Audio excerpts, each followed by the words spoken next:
આવી સમજણથી પોતાના જીવનને ગતિમાન બનાવે છે. પણ સંતોએ એમ નથી કહ્યું.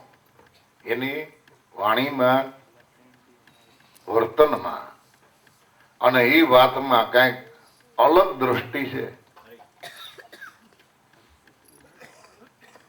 એનું કહેવાનું એમ થાય કે ત્રણેય દેવ અને 10 અવતાર એનું પ્રાગટ્ય આ સતનામમાંથી થયેલું છે. પણ ત્રણેય દેવને આ સતનામની ખબર હતી, બ્રહ્મા, વિષ્ણુ, મહેશને.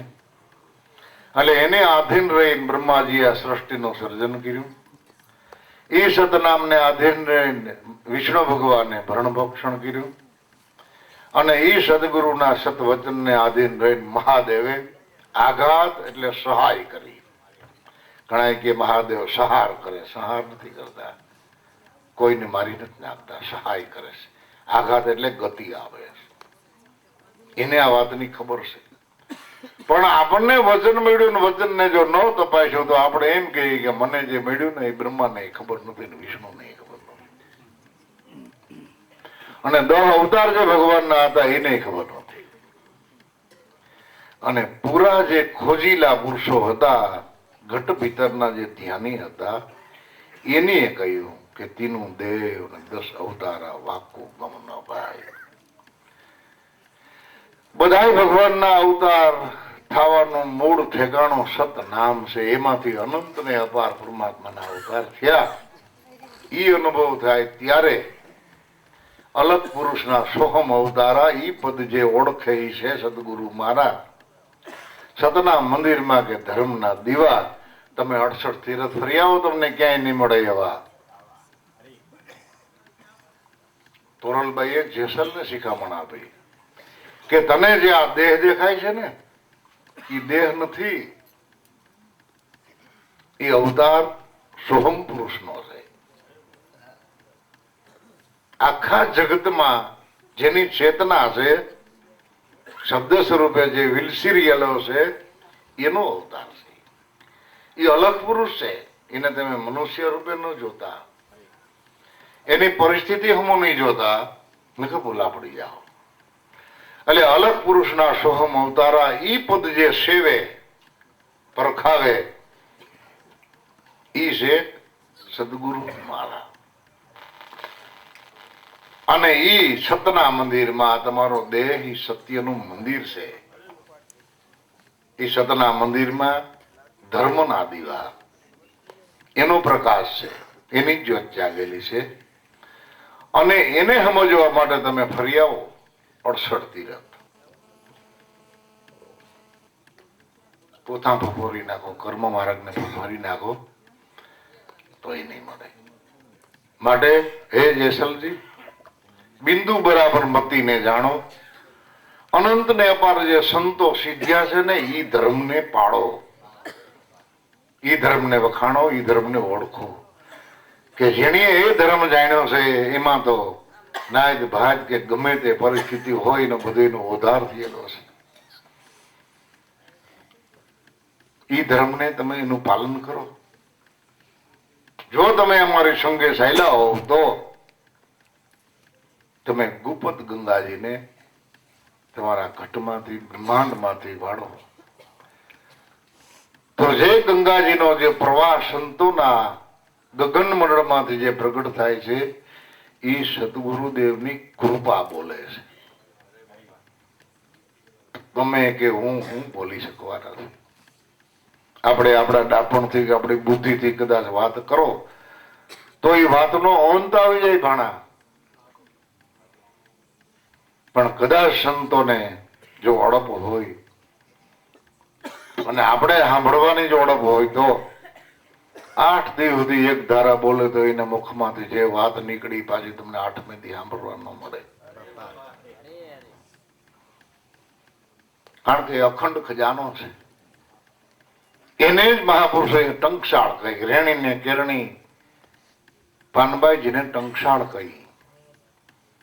એ રેણી ઉપર જે જીવન જીવી રહ્યા છે ગુરુના બાળકો, એમાં જ ટંકશાળ છે. રેણી ને કરણી એને ટંકશાળ કહી. પાનબાઈ એ ટંકશાળ છે, જે એને વરેલા છે તે. અને હોય એને વચનમાં વિશ્વાસ. મન અને કર્મથી જેને વચનને પાડ્યું અને થઈને રહ્યા સદગુરુના દાસ. કોઈ દી મનમાં જીવનમાં વિચારમાં મોટેપ ન લે આવે એનું કામ છે. શબ્દ પારખું સુલક્ષણા જેના હાડમાં નહીં હલકી વાત એવા એવા સંતને મળો. ઈ છે આપણા સરગાપુરીનો સાથ. તો આપણને એ જ મળ્યા છે, કોઈ લે ભાગું નથી મળ્યા. સાહેબ ધારાની પેટીના જ આપણને પુરુષ મળ્યા છે. એટલે બે ધડાકરીઓ ઉગમ ફોજના પાયાના પુરુષ મળ્યા, જેના ઉપર કેટલાય માળની ઇમારત ટકી રહી છે.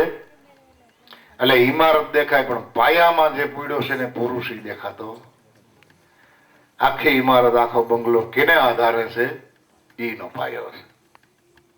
અને પાયામાં શું છે ને મોભારે શું છે એ જો જાણવું હોય તો સદગુરુના ઘરના ઉંદર બની જાઓ. ગણપતિ દાદા એ ઉંદર ને એટલા માટે વાહન રાખ્યો હતો કે તમને ન જડે ઉંદરડો ગોતી આવે તમારા ઘરમાંથી. એમ જે ગુરુના ઘરના ઉંદર બની ગયા એની પાયામાં સણતરમાં મોભારે આડા ઉરું શું છે ને ઈ ચાહે ગોતી તમને લઈ આવી દઈએ. પણ જેનું વાહન હાંડિયો હોય, બે દાઢે જે સાવતો હોય, અન્ના ભોજન હું કામના ઊંટને રીજે ઝાખરા જોઈ, ઈતળી સોટી અડાણમાં પણ પૈ સાંડીને પેલ હોય. હાંડિયાને કદાચ રોટલેથી ધરવું હોય ને તો 10 ચૂલા માંડો ને તોય પુરવાર નો થાય. પણ એને તમે બાવરના નામ તેને કાંટા ઝારા ઝાખરા દો ને બે દાઢે મંડે ખાવા, કાંટાય ન લાગે. કારણ કે અન્ના ભોજન હું કામના ઊંટને એ તો રીજે ઝાખરા જોઈ, ઈતળી સોટી અડાણમાં પણ પૈ સાંડીને પિયલ હોય. જે ગાય માતાનું આવ છે ને એ ખીર સાગર છે, સાગર ભરેલો છે દૂધનો. અને 4 આસર છે, 4 વેદની ધારા છે સીતારામ બાપુ. એ આસરમાં આવમાં ઈતળીઓ છૂટી હોય પણ એ દૂધ ન પીએ. શું પીએ? લોહી પીએ. નગર એ સાગર ને કિનારે જ છે પણ ન પી શકે, એના ભાગમાં નથી. કે પી શકે?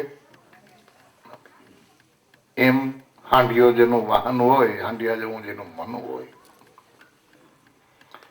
કેશુભાઈ ભજન બોલ્યા હતા ને કે 33 કરોડ દેવ મેળે મળ્યા, બ્રહ્મા વિષ્ણુ ને મહેશ. એને બધે એવો ઠરાવ કર્યો કે 7 સાયર અને 9 ખંડ એટલે આખી પૃથ્વીની પરિક્રમા કરીને ની પેલા આવે આપણે જ્યાં બેઠા છે ત્યાં, તો એનું પૂજન સૌથી પહેલ ઉપડ્યા હવના વાહન લઈ.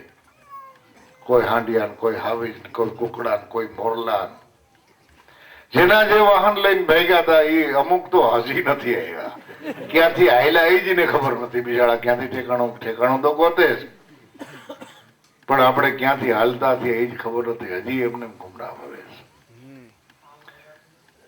અને ગણપતિ દાદાને નારદ મુનિ મળ્યા એટલે કહ્યું કે ગણપતિ તમારું એ કામ નથી. હું તમને એક દુઃખથી બતાવું કે મહાદેવને ઉમિયા આ જગતનું સર્જન કર્યું છે અને એ માતા પિતાની પરિક્રમા ફરવાથી આખી પૃથ્વીની પરિક્રમાને બધા આ પાડશે, કોઈ ના નહીં પાડે. તો એક ને આંકડી 7 પરિક્રમા ફરી લો. 7 પરિક્રમા ફરીને પોતે બેહી ગયા. બધા દેવતા વેલા મોડો તો થાય ને, જેવું વાહન એવું. પછી ગણપતિ દાદાની પરિક્રમા હાસી છે એવું બધા દેવે કબૂલ કર્યું.